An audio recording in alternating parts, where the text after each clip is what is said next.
Hi,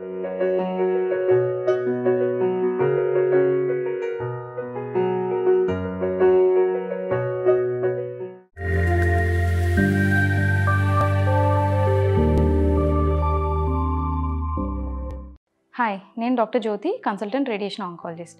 ఇప్పుడు నేను SRS SBRT techniques గురించి డిస్కస్ చేస్తాను. ఈ టెక్నిక్స్ చిన్న ట్యూమర్స్లో ఏవైతే సర్జరీ చేసి రిమూవ్ చేయడానికి వీలవ్వదో అలాంటి ట్యూమర్స్లో ఈ టెక్నిక్స్ యూజ్ చేస్తూ ఉంటాము.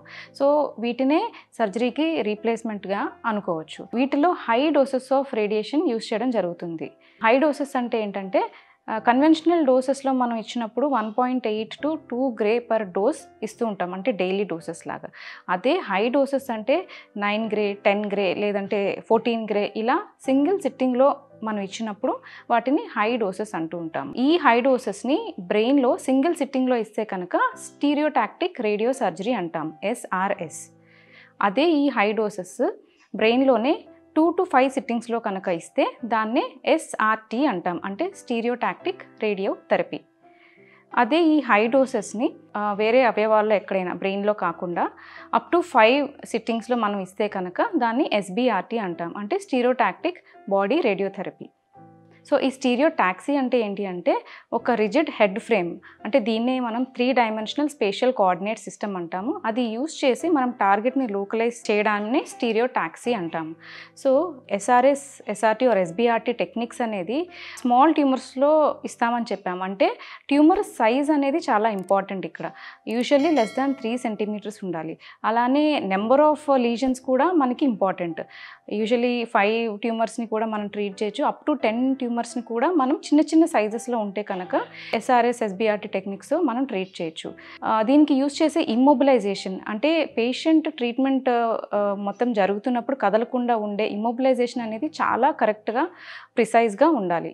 అండ్ ఇది హై డోసెస్ ఇస్తూ ఉంటాం కాబట్టి ట్రీటింగ్ రేడియేషన్ ఆంకాలజిస్ట్ అట్లానే ప్లానింగ్ ఫిజిసిస్ట్, టెక్నాలజిస్ట్ వీళ్ళందరూ కూడా హైలీ స్కిల్డ్ ఉండాలి. సో ఈ SRS టెక్నిక్స్ అనేవి ఏ ట్యూమర్స్లో యూజ్ చేస్తామంటే పిట్యూటరీ ఎడినోమాస్, వెస్టిబులర్ శ్వానోమాస్, మెనింజియోమాస్, అట్లానే కొన్ని బ్రెయిన్ మెటాస్టాసిస్, అంటే వేరే అవయవాల్లో ట్యూమర్ ఆరిజినేట్ అయ్యి అక్కడి నుంచి చిన్న చిన్న డిపాజిట్స్ లాగా బ్రెయిన్లో ఉంటే వాటిని కూడా మనం ఈ టెక్నిక్స్ ట్రీట్ చేయొచ్చు.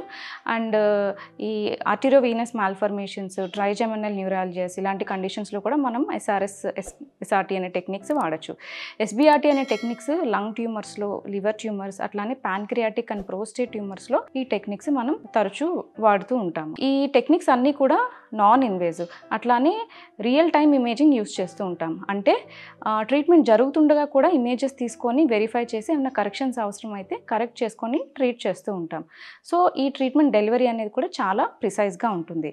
ఒక్క ప్రాబ్లం SBRTతో ఏంటి అని అంటే, ఎస్పెషల్లీ ఈ SBRT ఛాతి భాగం అట్లానే పొట్ట భాగంలో ట్యూమర్స్కి యూజ్ చేసినప్పుడు ఈ బ్రీదింగ్ వల్ల ఈ ట్యూమర్స్ కదులుతూ ఉంటాయి. సో కదిలినప్పుడు మనం ఈ ట్రీట్మెంట్తో కరెక్ట్గా మనం టార్గెట్ చేయలేకపోవచ్చు, కొంత part of the tumour miss అవ్వచ్చు. సో అలాంటి కండిషన్స్లో మోషన్ మేనేజ్మెంట్ స్ట్రాటజీస్ అని ఉంటాయి. అంటే ట్యూమర్ కదులుతున్నప్పటికీ కూడా మన ట్యూమర్ మిస్ కాకుండా దాన్ని ట్రీట్ చేసే టెక్నిక్స్ కొన్ని ఉంటాయి. అవి మనం SBRTతో కలిపి ట్రీట్ చేయగలిగితే కనుక ట్యూమర్ని మిస్ కాకుండా మనం యాక్యురేట్గా ట్రీట్ చేయొచ్చు. సో ఇలాంటి మోషన్ మేనేజ్మెంట్ స్ట్రాటజీస్ గురించి నేను నా నెక్స్ట్ వీడియోలో డిస్కస్ చేస్తాను. Thank you.